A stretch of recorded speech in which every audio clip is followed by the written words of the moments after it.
ចានផឹកសូដាដោយធម្មតាហើយអួតថាសម្ភារៈរបស់គាត់មានច្រើនជាងគ្រប់គ្រាន់អង្គុយតែម្នាក់ឯងវ៉ាន់ឈីងដឹងថាជាមួយនឹងរលកកម្ដៅដ៏គ្មានទីបញ្ចប់អាហារបានក្លាយជារបស់ប្រណីដែលមានតែអ្នកមានទេដែលអាចមានលទ្ធភាពទិញបានដោយគ្រឿងស្តុកទុករបស់ចាននាងចាប់ផ្ដើមឆ្ងល់ថាតើគាត់ពិតជារកលុយបានច្រើនឬអត់ចានខំត្រីសាល់មុនស្រស់មួយខាំដោយចេតនាហើយរីករាយជាមួយភេសជ្ជៈត្រជាក់របស់គាត់ដោយអត្ថាធិប្បាយអំពីភាពល្អឥតខ្ចោះនៃអាហារសម្រាប់អាកាសធាតុក្តៅដោយមើលគាត់ញ៉ាំវ៉ានីងមានអារម្មណ៍ស្រេកឃ្លាននិងច្រណែននៅពេលដែលចានសួរថាតើនាងមានអាហារគ្រប់គ្រាន់សម្លេងរបស់នាងផ្លាស់ប្ដូរភ្លាមហើយនាងអង្វរថានាងខ្លាចនៅម្នាក់ឯងបន្តសកម្មភាពរបស់នាងវ៉ានីងអះអាងថាអ្នកទាបំណុលនៅតែនៅក្បែរលុះហើយសុំស្នាក់នៅផ្ទះរបស់ចានរយៈពេល 2-3 ថ្ងៃដោយបង្ហើបថានាងអាចនៅជាមួយគាត់បានដោយស្អប់ខ្ពើមនឹងអាកប្បកិរិយារបស់នាងចានបានលាក់អារម្មណ៍របស់គាត់ហើយយល់ព្រមគាត់និយាយថាគាត់នឹងទៅយកនាងនៅពេលល្ងាចនៅពេលដែលកម្ដៅបានថយចុះពេលគាត់និយាយថានាងធ្លាប់លាក់អាសយដ្ឋានរបស់នាងពីគាត់នាងបានបដិសេធលាហើយហៅគាត់ថាជាអ្នកការពាររបស់នាងបានផ្ញើទីតាំងរបស់នាងដោយជឿជាក់ថានាងបានរកឃើញសុវត្ថិភាពដោយមិនដឹងថានាងកំពុងបោះជំហានចូលទៅក្នុងអន្ទាក់របស់ចានដោយផ្ទាល់នោះទេ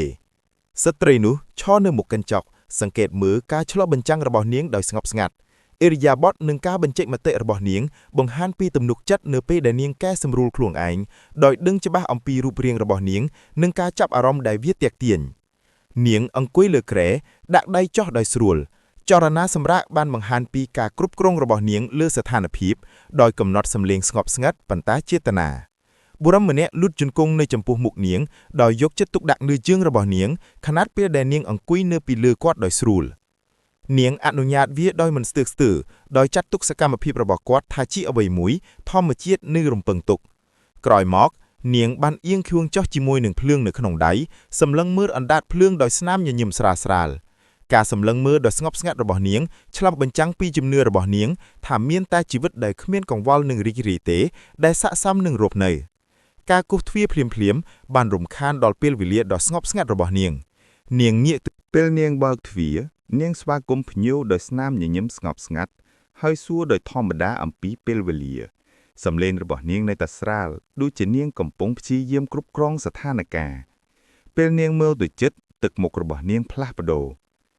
ភ្នែករបស់នាងតានតឹងហើយដំណក់ញើសមួយបានលេចចេញមកដែលជាសញ្ញាថានាងបានដឹងថាមានអ្វីមួយខុស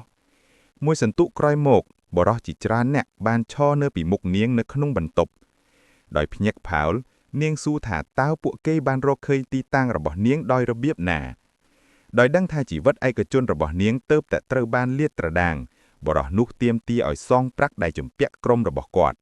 ដោយបញ្ជាក់យ៉ាងច្បាស់ថាវាត្រូវតែប្រគល់ជូនវិញភ្លាមសំឡេងរបស់គាត់មិនទុកកន្លែងសម្រាប់ការចរចាទេនាងភ័យស្លន់ស្លោហើយពន្យល់យ៉ាងប្រញាប់ប្រញាល់ថាលុយនោះត្រូវបានខ្ចីដោយ Chen CEO ដែលបានបញ្ឆោតនាងឲ្យចុះហត្ថលេខាលើកិច្ចព្រមព្រៀងនាងទទូចថានាងត្រូវបានគេបោកបញ្ឆោតហើយជំរុញឲ្យពួកគេតាមរកគាត់វិញដោយមិនអើពើនឹងការពន្យល់របស់នាងបរិសុទ្ធនោះបានរុញកិច្ចសន្យានោះទៅលើមុខនាងហើយចង្អុលបង្ហាញថាហត្ថលេខារបស់នាងត្រូវបានសរសេរជាពណ៌ខ្មៅនិងសយ៉ាងច្បាស់គាត់ស្រែកដល់នាងឲ្យឈប់រកលេសដោយអស់ការអត់ធ្មត់គាត់បានបញ្ជាឲ្យបុរសរបស់គាត់ឆែកឆេរបន្ទប់ហើយឃើញអ្វីដែលមានតម្លៃស្ថានភាពកាន់តែធ្ងន់ធ្ងរឡើងនៅពេលដែលពាក្យសម្ដីរបស់នាងត្រូវបានបដិសេធទាំងស្រុងបុរសទាំងនោះចាប់ផ្ដើមហែកបន្ទប់ជាបំណែក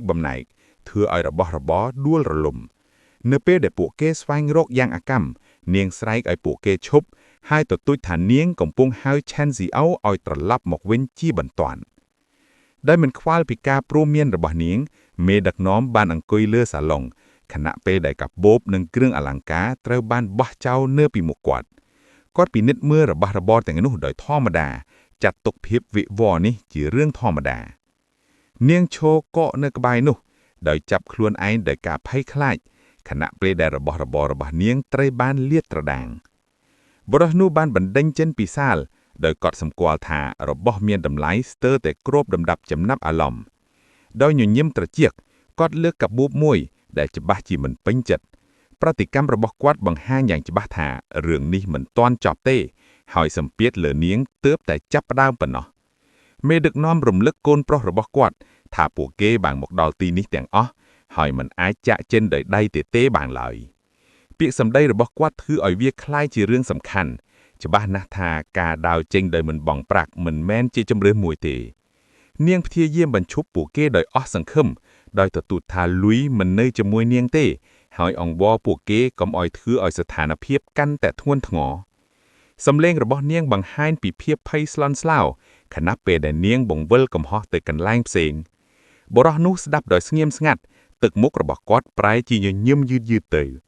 គាត់សិក្សាពីប្រតិកម្មរបស់នាងច្បាស់ជាមិនជឿជាក់លើការពន្យល់របស់នាងទេនាងប្រញាប់បន្ថែមថា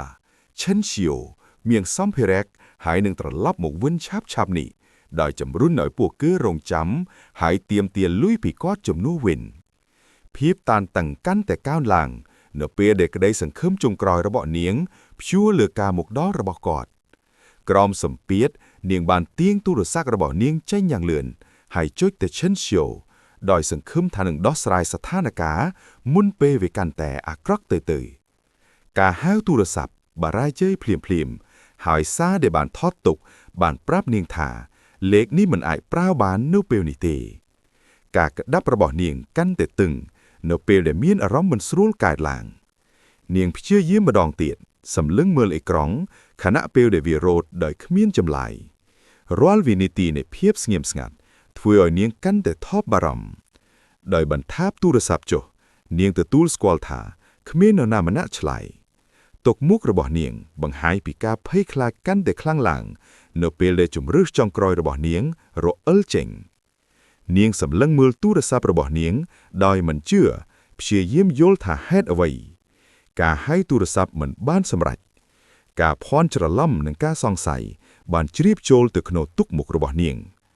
ដោយព្យាយាមរក្សាភាពស្ងប់ស្ងាត់នាងអះអាងថាឈិនសៀវ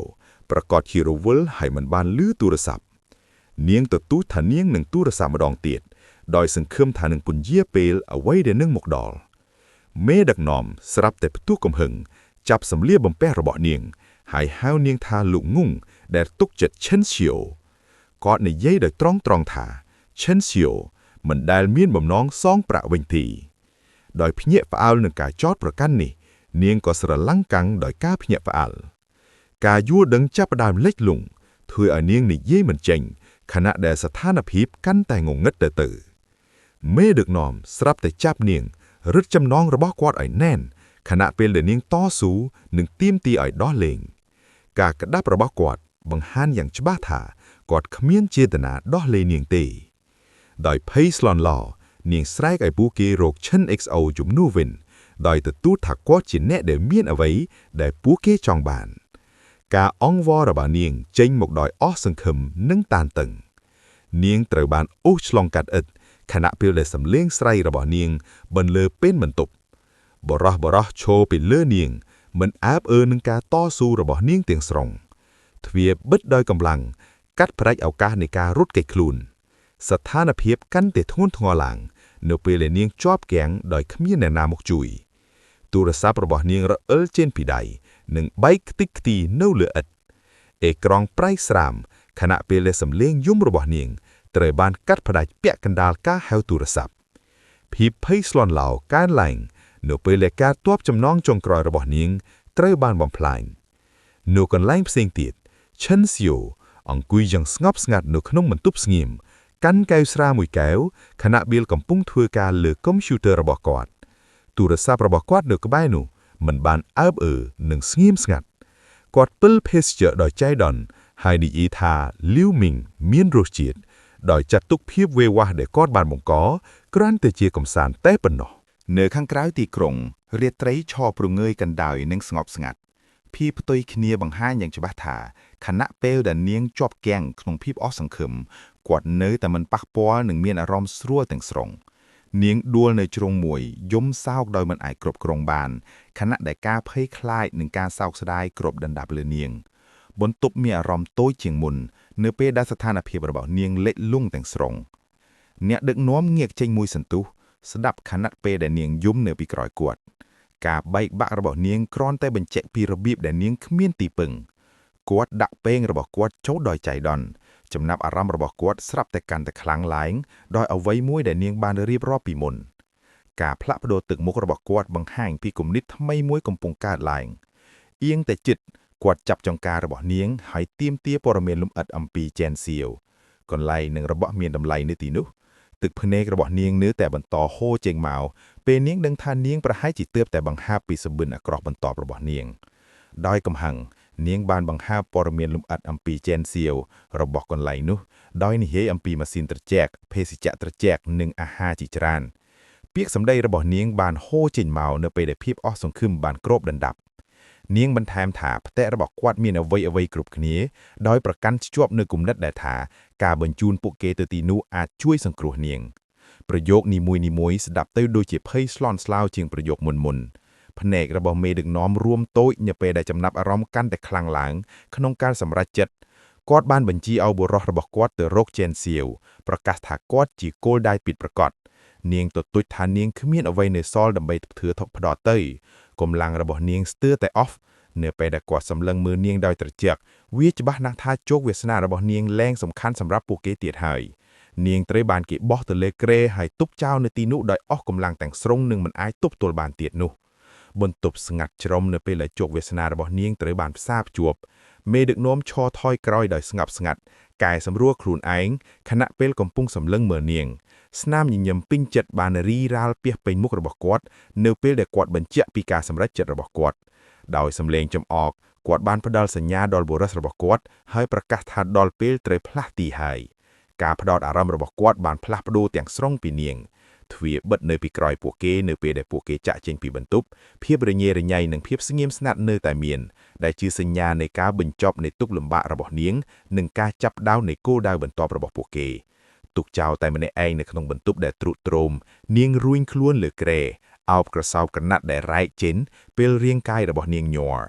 ភាពស្ងៀមស្ងាត់បានសង្កត់ចូលមកធ្ងន់ជាងពេលមុនទឹកភ្នែកហូរចេញពេលការពិតបានស្ងប់ការក្បត់ដែលនាងព្យាយាមបដិសេធឥឡូវនេះមានអារម្មណ៍ថាមិនអាចប្រកែកបាននឹងដាច់ខាតឈុតឆាកនេះបើកនៅលើផ្លូវទីក្រុងដ៏ស្ងប់ស្ងាត់មួយនៅពេលយប់ដោយបង្ហាញផ្លូវទទេមួយដែលមានអាគារជាជួរបង្កើតបរិយាកាសតានតឹងនិងមិនស្រួលពេលមានអ្វីមួយដ៏គ្រោះថ្នាក់ខិតជិតមកដល់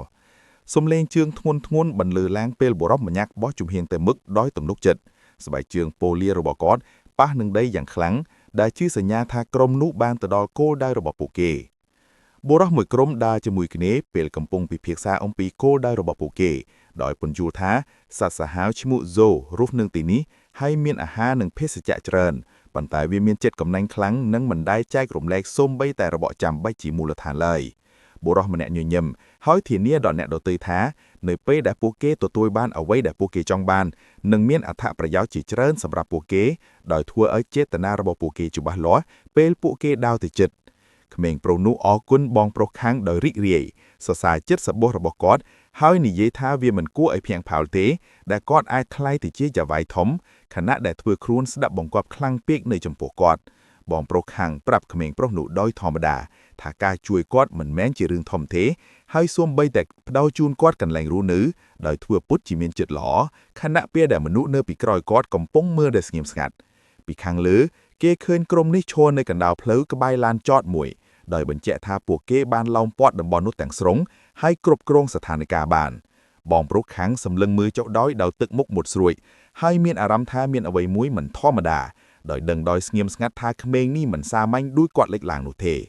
ក្រុមនេះបានមកដល់មុខអគារអាផាតមិននៅពេលយប់រាវដាវចេញពេលពួកគេបានមុខទៅច្រកចូលខណៈពេលដែលបុរសម្នាក់បានបោះជំហានទៅមុខត្រៀមខ្លួនដើម្បីបង្ខំខ្លួនចូលទៅខាងក្នុងបុរសសាច់ដុំម្នាក់ស្ម័គ្រចិត្តទាត់ទ្វារដោយទំនុកចិត្តអួតនៅពីមុខបងប្រុសខាងខណៈពេលដែលគាត់ស្ទុះទៅមុខដោយមិនស្ទឹកស្ទើរនៅពេលដែលជើងរបស់គាត់ប៉ះនឹងដីផ្កាភ្លៀនពណ៌ខៀវបានឆាបឆេះជុំវិញស្បែកជើងរបស់គាត់ភ្លាមធ្វើឲ្យគាត់ភ្ញាក់ផ្អើលភ្លាមនិងបញ្ឈប់អវេកហារបស់គាត់នៅពាក់កណ្ដាលចលនានៅពេលដែលគាត់ស្រែកដោយការឈឺចាប់ហើយដួលអ្នកដតីក៏កកដោយភ្ញាក់ផ្អើលដោយដឹងថាកន្លែងរបស់គោលដៅត្រូវបានការពារនិងមិនគ្រោះថ្នាក់ជាងអ្វីដែលពួកគេរំពឹងទុកបុរសនោះបានដួលទៅលើដីញ័រខ្លួនដោយសារការតក់ស្លុតខណៈពេលដែលដៃគូម្នាក់របស់គាត់បានជេរប្រមាថគាត់ដោយកំហឹងចំពោះការបរាជ័យក្នុងកិច្ចការសាមញ្ញបែបនេះមាននរណាម្នាក់ព្យាយាមចាប់និងទាញគាត់ចេញផ្កាភ្លើងអគ្គិសនីបានរាលដាលបន្ថែមទៀតដែលបង្ហាញថាការប៉ះពាល់ដោយផ្ទាល់ធ្វើឲ្យស្ថានភាពកាន់តែអាក្រក់ទៅ រូបរាងស្រមោលដ៏គួរឲ្យភ័យខ្លាចមួយបានបង្កើតឡើងនៅក្នុងចរន្តអគ្គិសនីដែលកំពុងប្រែឆាធ្វើឲ្យបរមនោះស្រែករកជំនួយខណៈពេលដែលធម្មពលនោះគ្របដណ្ដប់គាត់ទាំងស្រុងអ្នកដែលនៅសល់ក្នុងក្រុមសម្លឹងមើលដោយភាពភ័យរន្ធត់ទឹកមុខរបស់ពួកគេផ្លាស់ប្ដូរពីភាពក្រអឺតក្រទមទៅជាការភ័យខ្លាចនៅពេលដែលពួកគេដឹងថាពួកគេបានបង្កឲ្យមានអ្វីមួយដែលហួសពីការគ្រប់គ្រងរបស់ពួកគេនៅពេលដែលចរន្តអគ្គិសនីរលត់ទៅសំឡេងចម្លែកមួយបានបន្លឺឡើងពេញមួយយប់ទាក់ទាញចំណាប់អារម្មណ៍របស់មនុស្សគ្រប់គ្នាឡើងទៅលើដំបូលផ្ទះបងប្រុសជាងនិងក្មេងប្រុសនោះងើយមុខឡើងដោយភាពងឿងឆ្ងល់ទាំងពីរញាក់ច្បាស់ជាភ្ញាក់ផ្អើលយ៉ាងខ្លាំងខណៈពេលដែលពួកគេពិបាកយល់ពីអ្វីដែលទើបតែធ្វើឲ្យសកម្មឧបករណ៍បំពងសំឡេងនៅលើដំបូលស្រាប់តែបោកឡើងសំឡេងមេកានិករបស់វាបានកាត់ផ្ដាច់ភាពស្ងៀមស្ងាត់ខណៈដែលសំឡេងដែលមិនស្គាល់មួយចាប់ផ្ដើមនិយាយសារនោះនិយាយដោយស្ងប់ស្ងាត់អំពីសំណាងល្អពរជ័យនិងវិបុលភាពដែលធ្វើឲ្យស្ថានភាពកាន់តែមិនស្ងប់ខណៈពេលដែលក្រុមនោះដឹងថាធម្មពលនេះត្រូវបានចេតនានិងគ្រប់គ្រងដែលអគ្គិសនីបានផ្ទុះឡើងម្ដងទៀតដោយបាញ់បុរសដែលជាប់គាំងជាមួយនឹងរលកភ្លេកបន្ទាស់ពេលសំឡេងស្រែករបស់គាត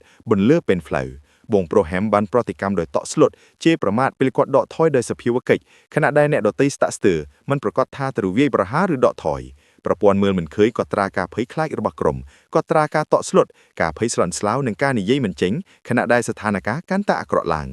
ងពីចម្ងាយសវត្ថិភាពមេខ្លោងបានសង្កេតដោយស្ងប់ស្ងាត់តាមរយៈការត្រួតពិនិត្យបញ្យល់ថាពួកគេបានដោះជំហានទៅលើបណ្ដាញអគ្គិសនីការពារដោយផ្ទាល់បញ្ជាក់ថានេះជារឿងទាំងអស់បានគ្រោងទុកបងប្រុសហែមបានចងល់ទៅជេនស៊ីវដោយកំហឹងហើយទាមទារឲ្យគាត់ប្រគល់ប្រាក់វិញនិយាយថាបំណុលគឺជាបញ្ហាគោលការណ៍ហើយទទិញថាបំណុលទាំងនោះនឹងដោះស្រាយអ្វីៗគ្រប់គ្នាភ្លាមបុរសម្នាក់ក្នុងចំណោមបុរសទាំងនោះបានចំអកឲ្យជេនស៊ីវដោយចោទប្រកាន់គាត់មានលួយជួសជុលផ្ទះរបស់គាត់ប៉ុន្តែបដិសេធមិនសងបំណុលរបស់គាត់សួរដោយបើកចំហអំពីរបៀបដែលគាត់ត្រូវបានចិញ្ចឹមបីចាស់ក្នុងអាផាតមិនជេនស៊ីវអង្គុយស្ងៀមស្ងាត់ធម្មតាកាន់ការីមអាមហើយមើលស្ថានភាពកើតឡើងដោយគ្មានសញ្ញានៃការភ័យខ្លាចគាត់និយាយត្រជាក់ថាតម្លៃទីផ្សាររបស់អាផាតមិនរបស់គាត់គឺ4លានបញ្ជាក់ច្បាស់ថាការទាមទាររបស់ពួកគេ3លាន5សែនលុះមិនមែនជាបញ្ហាចំពោះគាត់ទេជេនស៊ីវបានបដិសេធការចោទប្រកាន់ដោយស្ងប់ស្ងាត់និយាយថាបំណុលរបស់លីវវ៉ងគីងមិនមានបាតុពលអ្វីទាំងអស់ជាមួយគាត់ទេហើយពួកគេត្រូវដោះស្រាយបញ្ហានេះជាមួយនាងដោយផ្ទាល់បរិសជាងបានផ្ទុះកំហឹងបះភ្នែកនឹងស្រែកក្ងៀកពេលដែលគាត់ដឹងថាស្ថានភាពកំពុងរលឿងចេញពីការគ្រប់គ្រងរបស់គាត់ជេនស៊ីវបានប្រមានថាមនុស្សឆ្លាតវៃដឹងជំហរពេលណាថយណែនាំឲ្យពួកគេចាក់ចេញដោយសន្តិភាពខណៈពេលដែលគាត់នៅមានអារម្មណ៍ល្អគាត់ចុចប៊ូតុងពណ៌ក្រហមដោយធម្មតានិងបន្ថែមដោយត្រជាក់អន្ទាក់អគ្គិសនីកាន់តែខ្លាំងឡើងហើយបុរសដែលជាប់នៅខាងក្នុងស្រែកដោយការជួយចាប់នៅពេលដែលចរន្តអគ្គិសនីហូរយ៉ាងខ្លាំងឆ្លងកាត់រាងកាយរបស់គាត់រូបរាងអគ្គិសនីដូចលលាដុតក្បាលដ៏ភ្លឺចែងចាំងមួយបានលេចចេញមកនៅក្នុងផ្លេកបន្ទោដែលធ្វើឲ្យក្រុមនេះភ័យខ្លាចខណៈដែលម្នាក់ក្នុងចំណោមពួកគេស្រែកថាពួកគេមិនអាចទ្រាំទ្របានទៀតទេដោយកំហឹង Brother Hang បានបោះជំហានទៅមុខកាន់អាវុធរបស់គាត់មុខរបស់គាត់រមូលដោយកំហឹងខណៈពេលដែលគាត់រៀបចំសងសឹកនៅពេលដែលក្រុមក្មេងទំនើងបានវាយប្រហារនិងគំរាមកំហែងជិនសៀយប្រព័ន្ធបានរកឃើញការកើនឡើងនៃកំហឹងដែលបញ្ជាក់ថាស្ថានភាពបានកើនឡើងទាំងស្រុងទៅជាអរិយភាពបើកចំហ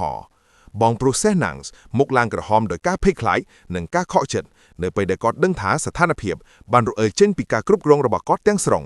នៅខាងក្រៅអគារអាផាតមិនត្រូវបានបង្ហាញឲ្យឃើញក្រោមពន្លឺពណ៌ក្រហមដ៏គួរឲ្យខ្លាចដែលជាសញ្ញាបង្ហាញថាមានអ្វីមួយដ៏គ្រោះថ្នាក់នៅតែសកម្មនៅជុំវិញតំបន់នោះ